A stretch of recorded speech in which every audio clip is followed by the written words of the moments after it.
Now we want to bring in Texas State Democratic Senator Roland Gutierrez. He was at the Senate hearing yesterday. He participated in that questioning of the Texas Department of Public Safety Director Stephen McGraw. Senator Gutierrez, thanks for being with us.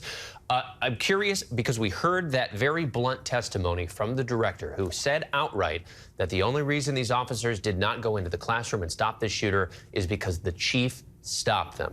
From your point of view, is this a failure of just the man at the top at the scene, or was this a failure of law enforcement top to bottom? Well, I think it's a failure of law enforcement top to bottom. Colonel McCraw, after I questioned him, I asked him what comes first, active shooter protocols or incident commander protocols. He said that the active shooter supersedes everything. I asked him if his own men or women in uniform, the DPS troopers, followed the direction of the so-called incident commander. He said no. I asked him how many DPS troopers were in that hallway. After last week, they suggested there were none and called me a liar. He had to confirmed that there was 12 in that hallway, in and out. They didn't even stick around long enough to figure out what was going on in that hallway. There was one Texas Ranger in that hallway. He didn't volunteer to go into the stack. In the end, it was not until Bortak finally decided to go in. But every law enforcement entity should have followed active shooter protocols. It didn't happen. We had 91 DPS state troopers on site. That's a lot of fire. That's a lot of ammunition. That's a lot of firepower, a lot of personnel. We should have gone in. The cops should have gone in. The school cops should have gone in. Everybody's pointing the finger. I think that we need to look at the community as a whole here. I mean, Senator, obviously you're unhappy about how these answers are evolving and whether or not they're truthful. We also heard concerns from the mayor of Uvalde, who said that state police were selectively leaking information to sort of distance themselves from the response here. Are you completely dissatisfied with the level of transparency? I mean, can people be confident that they're going to get answers here? So obviously, since the beginning, we've heard half-truths come out of Colonel McCraw. We've heard leaks come out of his agency. We have seen a lot of finger pointing, seen things that have proven later to be false.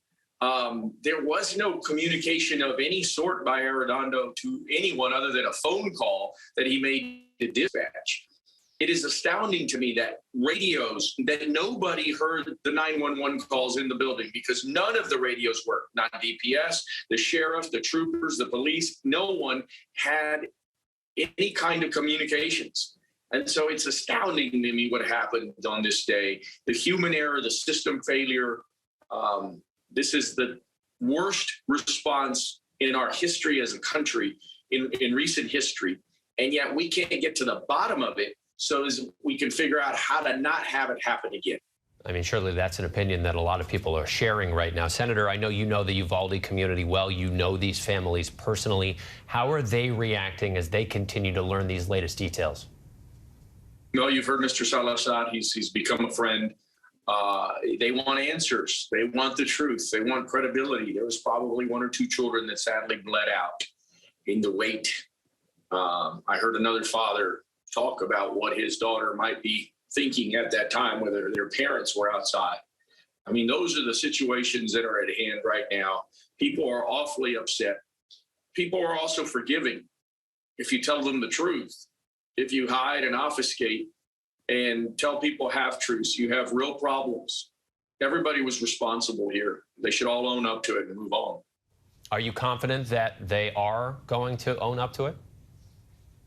I'm not confident the DPS will give us any information. They have hid behind the district attorney and now the attorney general waiting for opinions. They've said that they will not show us body cams. They've asked for body cams to be sequestered because they claim that future perpetrators will learn their weaknesses. That's in their attorney general response. The fact is, I think that the entire country knows their weaknesses.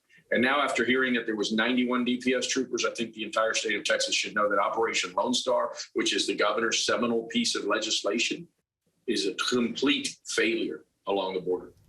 Senator Gutierrez, we really appreciate your time. Thanks so much for being here. Thank you.